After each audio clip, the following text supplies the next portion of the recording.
오늘 우리에게 주신 하나님의 말씀은 구약 성경 이사야 62장 4절 5절, 신약 성경 요한계시록 21장 1절에서 4절, 히브리서 11장 16절의 말씀입니다. 이제 제가 하나님의 말씀을 봉독하겠습니다. 다시는 너를 버림받은 자라 부르지 아니하며 다시는 내 땅을 황무지라 부르지 아니하고 오직 너를 헵시바라 하며 내 땅을 뷸라라 하리니 이는 여호와께서 너를 기뻐하실 것이며 내 땅이 결혼한 것처럼 될 것임이라. 마치 청년이 처녀와 결혼함 같이 내 아들들이 너를 취하겠고 신랑이 신부를 기뻐함 같이 내 하나님이 너를 기뻐하시리라. 또 내가 새 하늘과 새 땅을 보니 처음 하늘과 처음 땅이 없어졌고 바다도 다시 있지 않더라. 또 내가 보매 거룩한 성 새 예루살렘이 하나님께로부터 하늘에서 내려오니 그 준비한 것이 신부가 남편을 위하여 단장한 것 같더라. 내가 들으니 보좌에서 큰 음성이 나서 이르되 보라, 하나님의 장막이 사람들과 함께 있음에 하나님이 그들과 함께 계시리니 그들은 하나님의 백성이 되고 하나님은 친히 그들과 함께 계셔서 모든 눈물을 그 눈에서 닦아주시니 다시는 사망이 없고 애통하는 것이나 곡하는 것이나 아픈 것이 다시 있지 아니하리니 처음 것들이 다 지나갔음이로라. 그들이 이제는 더 나은 본향을 사모하니 곧 하늘에 있는 것이라. 이러므로 하나님이 그들의 하나님이라 일컬음 받으심을 부끄러워하지 아니하시고 그들을 위하여 한 성을 예비하셨느니라. 아멘. 사랑하는 성도 여러분, 우리는 오늘까지 7주에 걸쳐 철로 역정 시리즈 말씀을 듣습니다. 이제 오늘이 마지막 시간인데요. 여러분은 철로 역정의 설교 말씀을 어떻게 들으셨습니까? 사실 저는 목회를 하면서 심각한 신학적 고민이 하나 있었습니다. 첫 번째로는 하나님을 믿는 사람들이나 믿지 않는 사람들이나 그 사는 모습이 별반 큰 차이가 없는 이유는 무엇인가 하는 것이었고요. 두 번째는 왜 한국교회는 우리의 사회에서 좀처럼 빛과 소금의 역할을 잘 감당하지 못할까 하는 것이었습니다. 이유가 있다면 우리가 믿는 복음이 문제가 있거나 아니면 복음이 잘못 전해졌거나일 것입니다. 그런데 복음이 문제가 있을 리는 없죠. 따라서 뭔가 복음이 잘못 전해지고 있는 것은 아닌가에 문제의식을 갖게 되었습니다. 이 같은 문제의식은 16세기 당시 철로 역정을 집필한 존 버년에게도 있었는데요. 당시 교회는 세속화되었고 예배는 미신적이었으며 교인들은 믿음과 행동이 일치하지 않았습니다. 그래서 세상 사람들과 전혀 구별되는 바가 없었죠. 그러한 상황 속에서 신앙 쇄신 운동이 일어나던 때에 쓰여진 책이 바로 철로 역정인 것입니다. 어떻습니까, 여러분? 16세기의 교회의 문제나 21세기의 교회의 문제가 거의 유사한 것에 대해 놀랍지 않으십니까? 그래서 교회는 같은 실수를 반복하며 제자리 걸음하지 않기 위해 계속해서 개혁되어야 하는 것입니다. 그때나 지금이나 교회의 문제는 복음을 다소 협소한 관점에서 선포한 면이 없지 않다는 것인데요. 지금도 명동에 가면 예수 천당 불신 지옥을 외치며 전도하시는 분들이 있습니다. 저는 신학대학원 시절 그분들과 진지하게 대화해 본 적이 있었는데요. 그분들 나름대로 그렇게 전도하는 논리와 이유가 분명히 있었습니다. 예수 천당 불신 지옥이라고 외칠 때 다급하게 예수님을 믿게 되는 분들이 있기 때문에 그렇게 할 필요가 있다는 그들의 주장이었습니다. 일면 일리가 있는데요. 그런데 여러분, 우리가 예수님을 믿고 천국 가는 것이 분명 중요하지만 그것이 과연 복음의 전부일까요?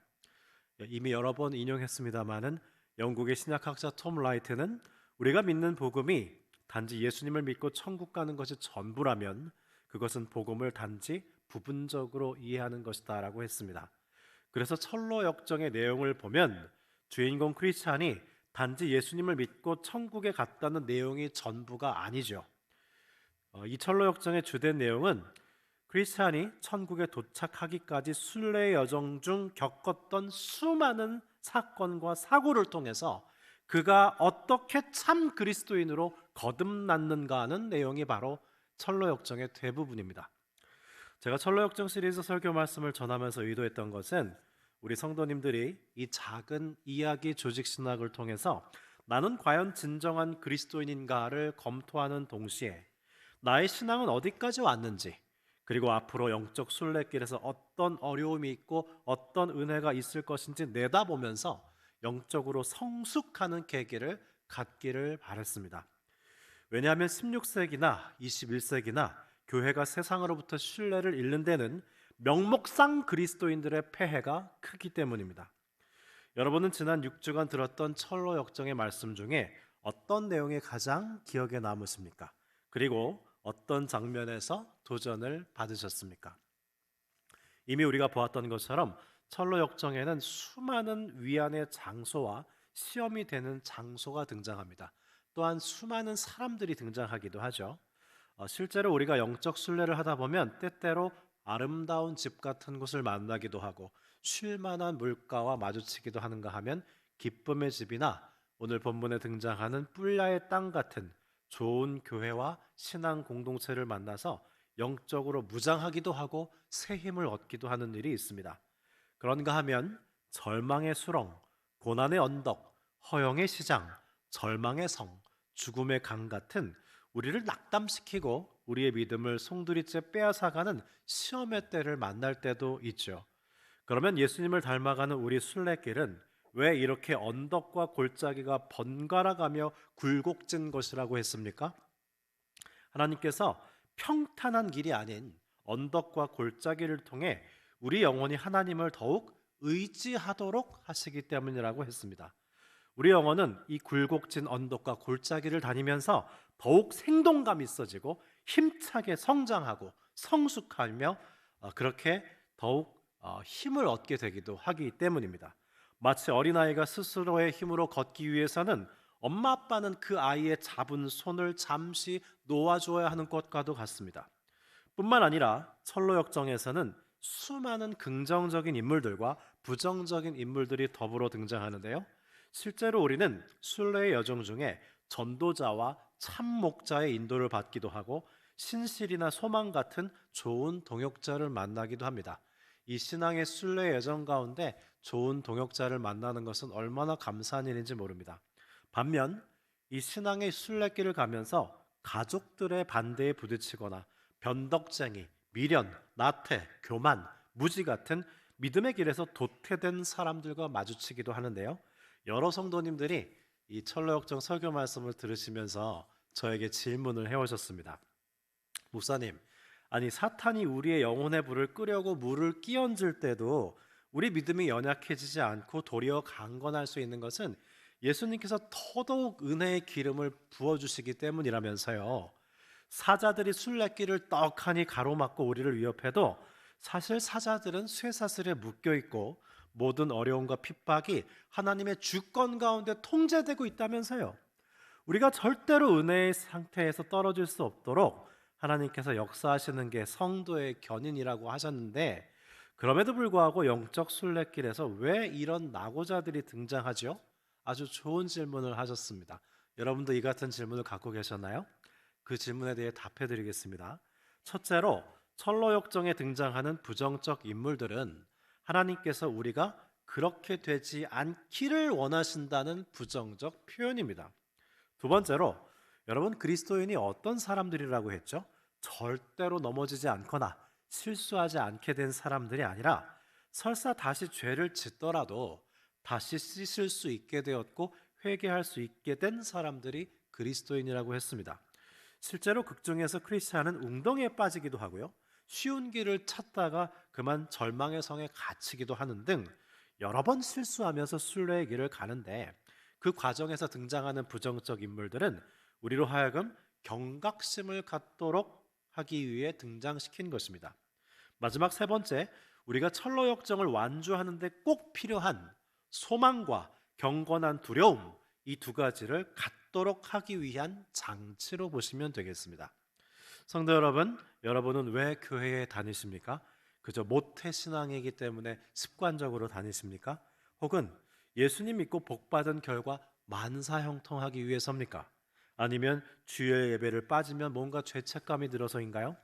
그렇지 않아도 만만치 않은 세상살이가 예수님을 믿고 나서 세상 사람들처럼 거짓말도 못하고 속 시원하게 화도 못 내고 사기도 못 치고 더 살기 어렵고 힘들어진 것 같다면서요. 그러나 우리가 그리스도인이 되었다는 것은 노예 신분에서 자유인으로 신분이 바뀌었다는 걸 의미합니다. 이스라엘 백성들이 출애굽해서 자유인이 된 것과 같은 것이죠. 마치 처녀 총각이 결혼해서 아이를 낳고 아빠와 엄마가 된 것처럼 존재의 의미가 격상된 것입니다. 이제 우리는 그리스도인이라는 신분에 합당한 책임감이 생긴 사람들이에요. 그래서 그리스도를 따르는 참 제자도는 용사가 마치 갑옷을 입고 칼을 휘두르며 적진을 뚫고 돌파하듯이 적극적으로 나서는 것이고, 예수님의 참 제자는 죄와 싸우고 세상과 싸우고 또 자신의 육신의 정욕과 피 흘리기까지 싸우면서 적극적이고 능동적으로 예수님을 따르는 사람들이라고 했습니다. 그런데 여러분, 너무 염려하지 마십시오. 우리의 순례길에 절망의 때만 계속되지 않고 위로의 때가 찾아오듯이 우리 순례의 여정도 마지막이 있기 때문입니다. 순례의 여정에 있어서 마지막 종착지란 다름 아닌 천국입니다. 그런데 여기서 우리가 균형 잡힌 성숙한 신앙을 갖기 위해 꼭 필요한 것이 있는데요. 하나는 너무 천국 가는 것이 혈안이 된 나머지 데살로니가 교인들처럼 현실에 불충실하게 사는 것이 아니라 올해 표처럼 지금 여기 우리와 함께 하시는 하나님과 동행하며 매일의 삶 가운데 하나님 나라를 살아가는 것입니다. 또 다른 하나는 그렇다고 이 땅에서 하나님 나라를 사는 것이 전부인 것이 아니라 천국을 더욱 사모하는 사람들이 되어야 한다는 것입니다. 이 두 가지가 균형이 잡힐 때 우리는 성숙한 그리스도인으로 살아갈 수 있는데요. C.S. 루이스는 우리가 현재 이 땅에서 하나님 나라를 충실히 사는 것과 내세의 천국을 소망해야 하는 이유를 다음과 같은 한 문장으로 압축했습니다. 잘 들어보십시오. 역사를 더듬어 보면 이 세상을 위해 가장 많은 일을 한 그리스도인들은 바로 다음 세상에 대해 가장 많이 생각했던 이들임을 알게 됩니다. 로마 제국이 기독교 국가로 전환되는 데 토대를 놓은 사도들이나 노예제도를 폐지시킨 영국의 복음주의자들이 그 모든 흔적을 남길 수 있었던 것은 그들의 마음이 천국에 사로잡혀 있었기 때문입니다. 그러나 대부분의 그리스도인들이 다음 세상에 대해 생각하지 않게 되면서 기독교는 그 힘을 잃어버리고 말았습니다. 천국을 지향하면 세상을 덤으로 얻게 될 것입니다. 그러나 세상을 지향하면 둘 다 잃어버릴 것입니다. 우리가 서두에서 복음이란 예수님을 믿고 천국에 가는 것이 전부는 아니라고 했죠. 맞습니다. 그러나 우리의 철로 역정의 종착지는 결국 천국입니다. 그런 면에서 천국은 우리에게 여전히 중요한 의미가 있는데요. 그러면 주인공 크리스찬은 어떻게 천국에 들어가게 되었을까요? 크리스찬과 소망은 곧장 천국으로 들어가지는 않습니다. 뷸라의 땅과 죽음의 강을 거쳐서 천국에 들어가게 되는데요. 그들은 우선 뷸라의 땅에선 기쁨을 맛보고 그 다음에 죽음의 강에서는 두려움을 느낍니다. 그러면 뷸라의 땅에는 어떤 곳일까요? 뷸라란 결혼하다, 주인이 되다는 뜻인데요. 아직 천국에 다다르지는 못했지만 이 세상에서 사는 동안 마치 주님의 신부가 된 것처럼 세상의 어떤 물질적 관심사보다 주님이 전부가 되는 순간이 바로 뷸라의 땅인 것입니다. 왜 우리가 신앙생활을 하다 보면 은혜가 넘치는 교회 생활을 통해서 혹은 하나님께서 은혜를 부어주실 때 와, 천국이 따로 없네, 이렇게 경탄하는 순간이 있지 않습니까? 바로 그 순간이 뷸라의 땅입니다. 찬송가 438장으로 한다면 내 영혼이 은총 입어 중한 죄짐 벗고 보니 슬픔 많은 이 세상도 천국으로 와도다. 슬픔 많은 이 세상인 게 분명한데 천국으로 화하는 때가 있잖아요. 그때가 바로 뷸라의 땅인 것입니다. 말씀으로 풀면 사도 바울이 디모데후서 4장 6절에서 8절에 다음과 같은 유언을 남겨요.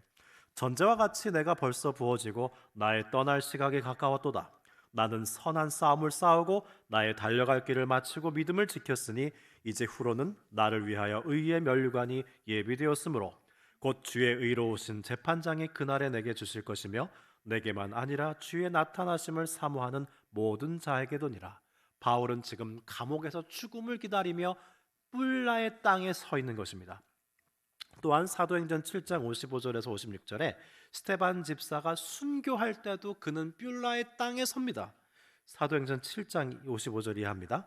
성령이 충만하여 하늘을 우러러 주목하여 하나님의 영광 및 예수께서 하나님 우편에 서신 것을 보고 말하되 보라 하늘이 열리고 인자가 하나님 우편에 서신 것을 보노라. 스테반은 돌에 맞아 죽을 그 순간에 뷸라의 땅에서 천국에 갈 담대함을 얻습니다. 뷸라의 땅은 이처럼 철로 역정의 마지막 지점까지 달려온 성도들이 죽음을 앞두고 높은 수준의 영적 체험을 통해서 천국에 들어갈 확신을 가질 수 있도록 하나님께서 베풀어 주시는 은혜를 바로 뷸라의 땅이라고 합니다. 그런데 여러분, 역설적인 것은 천국은요 반드시 죽음 이후에만 들어갈 수 있어요. 누구도 살아서 천국에 들어갈 수 있는 사람은 아무도 없습니다. 또한 아무리 뷸라의 땅에서 천국을 소망했다고 하더라도 사람은 본능적으로 죽음을 두려워할 수밖에 없습니다. 그래서 크리스찬과 소망은 죽음의 강을 앞두고 천사들에게 이렇게 묻습니다. 천사님, 천국의 문으로 가는 다른 길은 없습니까? 즉 말하자면 죽지 않고 천국 가는 방법은 없나요? 라는 뜻이에요. 그러자 천사가 말했습니다. 있기는 한데 그러한 길로 천국에 들어간 사람들은 구약 성경에서 승천했던 에녹과 엘리야 두 사람만 허락받았을 뿐 마지막 나팔이 울릴 때까지 누구도 그렇게 천국에 갈 사람은 없습니다. 당신들은 반드시 이 죽음의 강을 건너야 합니다. 그랬어요. 그러자 크리스찬과 소망은 크게 실망했는데요. 특히 크리스찬이 더 크게 실망했습니다. 그 와중에 그들이 깊어만 보이는 죽음의 강을 바라보면서 도대체 저 강물의 깊이가 얼마나 되냐고 묻자 천사가 신비로운 답변을 했는데요. 당신이 이곳의 왕 되신 분을 얼마나 믿느냐에 따라서 그 강의 깊이가 얕을 수도 있고 깊을 수도 있습니다 라고 답하는 것이었습니다. 두 사람은 뷸라의 땅에서 맛본 천국을 사모하는 마음을 힘입어 죽음의 강에 뛰어들어 강을 건너기 시작했습니다. 그런데 강을 건너는 동안 죽을 것 같은 공포가 몰려오기 시작했고 크리스찬은 두려움에 빠져 외쳤습니다. 나는 깊은 물에 빠졌고 파도가 내 머리 위로 굽이치고 있습니다. 아, 사망의 고통이 나를 엄습합니다. 나는 젖과 꿀이 흐르는 땅을 보지 못할 것 같습니다. 그러자 함께 있던 소망이 주 예수님께서 함께 하심을 신뢰하라고 외쳤습니다. 우리가 예배가 끝날 때 성도님들이 나가시면서 읽으실 수 있도록 항상 화면에 띄워드리는 말씀이 있는데요. 다름 아닌 마태복음 28장 20절입니다. 오늘 한번 나가실 때 꼭 보시기 바랍니다. 볼지어다 내가 세상 끝날까지 너희와 항상 함께 있으리라. 주일 예배를 드리고 나가시는 분들이 일주일 동안 함께 하실 하나님을 기대하시라고 항상 화면에 띄워드렸던 것을 여러분 아셨습니까? 볼지어다 내가 세상 끝날까지 너희와 항상 함께 있으리라. 소망은 크리스찬에게 이 같은 절망의 상황에도 하나님께서 함께 하심을 믿어야 한다고 외쳤고, 크리스찬이 소망의 격려에 힘입어 하나님을 신뢰하자 놀랍게도 강의 수심이 갑자기 얕아지기 시작했습니다. 그리고 마침내 두 사람은 강바닥에 단단한 곳을 걷기 시작했고 드디어 강 건너편 기슭에 있는 천국문 앞에 도착했어요. 크리스찬과 소망은 천국문을 두드렸고 천사들의 지시대로 신분 증명서를 내보였습니다. 그러자 그들은 천국에 들어갈 수 있었고 천국문에 들어가는 순간 그들의 모습은 금빛 찬란한 옷을 입은 모습으로 완전히 바뀌었습니다. 그리고 해처럼 밝게 빛나는 도시가 한눈에 들어왔는데 날개 달린 천사들이 쉴 새 없이 거룩합니다, 거룩합니다, 전능하신 분 주 하나님 하며 찬양하고 있었습니다. 여러분, 그래도 천국의 모습이 잘 상상이 안 가시죠? 요한계시록이 직접 묘사하는 오늘 본문의 천국의 말씀을 한번 들어보시겠습니까? 또 내가 새 하늘과 새 땅을 보니 처음 하늘과 처음 땅이 없어졌고 바다도 다시 있지 않더라. 또 내가 봄에 거룩한 성 새 예루살렘이 하나님께로부터 하늘에서 내려오니 그 준비한 것이 신부가 남편을 위하여 단장한 것 같더라 그랬어요. 천국의 형상을 표현해낼 지상의 인간의 언어는 없습니다. 그래서 극명한 한계를 느낄 수밖에 없는데요. 그런데 여러분, 철로 역정의 영성 중에 처음부터 끝까지 빠지지 않는 게 뭐죠? 다름 아닌 우리로 하여금 끝까지 긴장을 잃지 않도록 하는 경각성의 영성입니다. 그래서 철로 역정은 그리스도안과 소망이 천국에 들어가는 순간에도 천국에 들어가지 못하는 무지를 등장시켜요. 우리는 지난 시간에 잠시 무지를 보았던 적이 있습니다. 이 무지라는 사람은 그리스도안과 소망과 달리 헛된 소망이라는 사람이 제공하는 배를 타고 아무런 어려움 없이 죽음의 강을 건너왔습니다.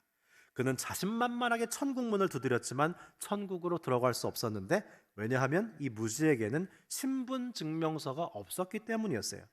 철로 역정은 무지가 지옥으로 떨어지는 모습을 다음과 같이 기술하고 있습니다. 왕은 무지를 보러 나오지 않았다. 다만 크리스찬과 소망을 성으로 이끌어 주었던 빛나는 천사들에게 무지를 데려다가 손과 발을 꽁꽁 묶어 쫓아버리라는 지시만 내렸다. 빛나는 천사들은 공중으로 무지를 끌고 올라가 언덕 비탈에 있는 문으로 밀어 넣었고, 그때 나는 천국문에서도 지옥으로 가는 길이 있다는 사실을 처음 알았다. 그러면 여러분, 천국에 들어가는 데 있어서 꼭 필요한 신분 증명서란 무엇일까요? 우리는 그것을 천국문 앞에서 천사들이 크리스찬과 소망을 소개한 말을 통해 짐작할 수 있는데요. 천사들은 두 사람에 대해 이렇게 소개했습니다. 이분들은 무엇보다 우리 주님을 사랑하는 사람들입니다. 또한 세상에서 거룩한 분의 이름을 위해 모든 것을 버리고 주님을 따른 분들입니다. 그랬어요. C.S. 루이스는 천국에 대한 통찰력 있는 글을 많이 남긴 사람인데요. 이 부분과 관련해서 그의 작품인 천국과 이혼이라는 책에 이 천사가 지옥에 있는 영혼에게 말한 대사를 소개해드리겠습니다. 잘 들어보십시오. 이보게, 일단 사람이 천국을 얻게 되면 천국 문턱에서부터 천국이 시작되는 것이 아니라 지금까지 살아온 세월이 전부 소급되어 천국이 된다네. 그때 그는 이렇게 말하게 되지. 아, 나는 지금껏 천국 아닌 삶을 살아온 적이 없었구나. 반면 지옥에 가게 된 사람들은 지옥의 문턱에서부터 지옥이 시작되는 것이 아니라 이제까지 살아온 모든 세월이 소급되어 지옥이 된다네. 그리고 그는 이렇게 말하지. 나는 항상 지옥에 살고 있었던 것이로구나. 즉 크리스찬과 소망의 신분 증명서란 그들이 평생 주님을 위해 살아온 모든 순간들이 바로 그들의 신분 증명서였던 것입니다. 그러나 무지는 입술로는 주님을 믿는다고 자부했으나 그의 평생 살아온 날들에는 주님을 위해 살아온 순간이 없었습니다.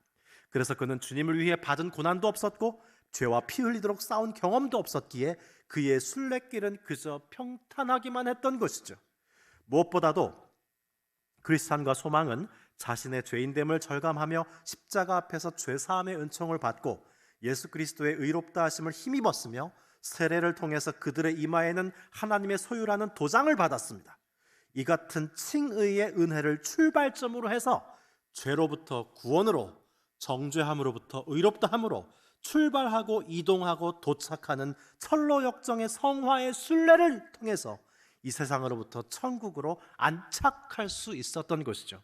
반면 무지는 자신의 죄인됨에 대한 자각도 없이 무지했기에 예수 그리스도의 의롭다 하심보다는 자신의 의로 서 있었기에 예수 그리스도께서 주시는 칭의의 은총을 출발점 삼지도 못했고, 따라서 죄에서 구원으로, 정죄함에서 의롭다함으로 출발, 이동, 도착하는 성화의 순례길이 생략되었기에 그는 천국에 들어갈 수 없었던 것입니다.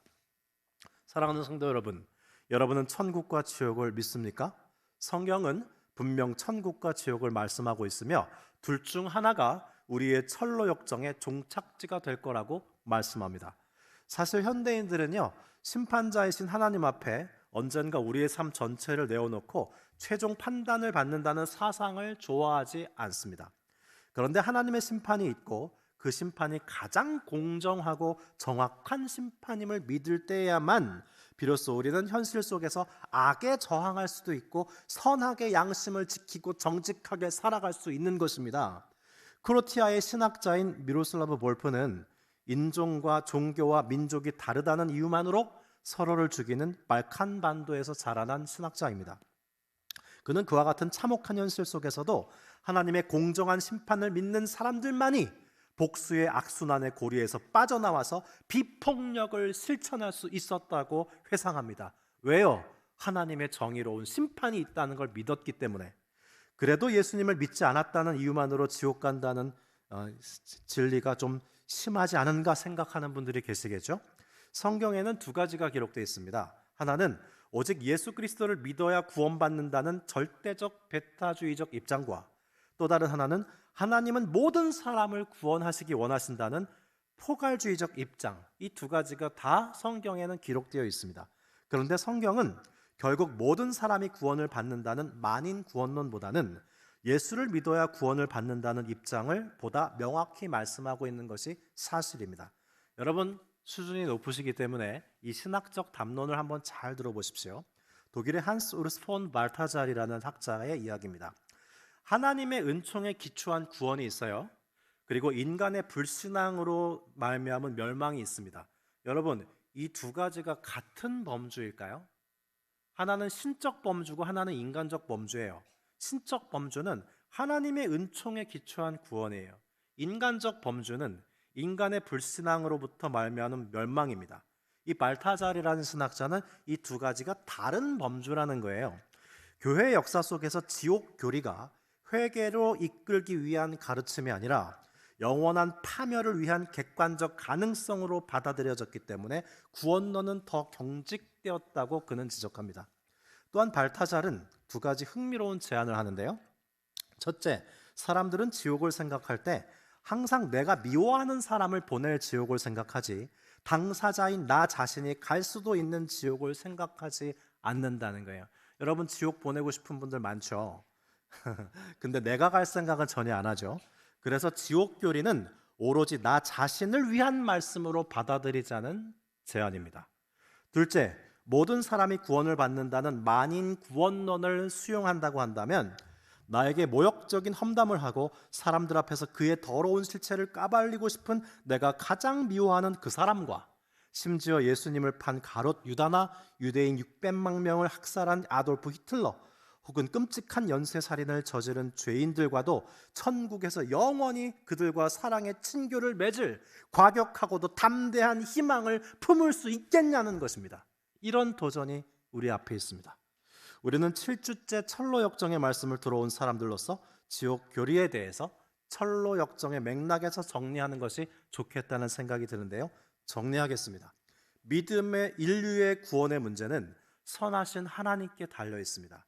물론 하나님은 만민이 구원받기를 원하시죠. 그러나 우리는 만민 구원의 희망을 확정된 교리가 아니라 기도와 희망의 언어로 말할 수 있을 뿐입니다. 예수님을 미처 믿지 못하고 돌아가신 분들이 구원을 받기를 우리는 기도할 수 있습니다. 희망할 수 있습니다. 그러나 그것은 아직 확정된 교리는 아닙니다. 그러나 우리는 그것을 위해 기도할 수 있습니다. 순례시로 잘 알려진 시편 84편으로 우리 성도님들의 철로 역정을 이 시간 축복하기 원하는데요. 철로 역정의 구원의 길을 순례 중인 사랑하는 성도 여러분, 우리는 참으로 행복한 순례자들입니다. 인생의 순례 여정 곳곳에 하나님의 도우심이 우리를 기다리고 있기 때문이죠. 우리는 행복한 순례자들입니다. 눈물 골짜기에서조차 하나님께서 예비하신 이른비와 가을비를 만날 수 있고 샘이 솟아나 마시게 될 것이기 때문이죠. 우리는 행복한 순례자들입니다. 우리의 인생길은 갈수록 힘이 빠지는 여정이 아니라 주께서 힘을 더해 주시고 또 더해 주시는 복된 여정이기 때문입니다. 우리는 행복한 순례자들입니다. 살아생전 하나님을 사랑한 흔적을 가지고 천국 문에서부터 살아온 모든 날이 천국으로 소급되면서 다른 곳에서 첫날과 비교할 수 없는 하루하루를 천국에서 주님과 함께 보내게 될 것이기 때문입니다. 기도드리겠습니다. 하나님 아버지 감사드립니다. 우리로 하여금 천국을 소망하게 하시고 그 결과 지금 여기 우리와 함께 하시는 하나님과 동행하게 하시니 감사를 드립니다. 이 철로 역정의 영적 여정이 다하는 그날 천국문 앞에서 우리의 인생 전체가 천국으로 소급되게 하여 주옵소서. 그리하여 주 예수님과 함께 다른 곳에서 첫날에 비교할 수 없는 하루하루를 천국에서 보내게 하여 주옵소서. 우리의 왕이시요 그리스도이신 예수님의 이름으로 기도드립니다. 아멘.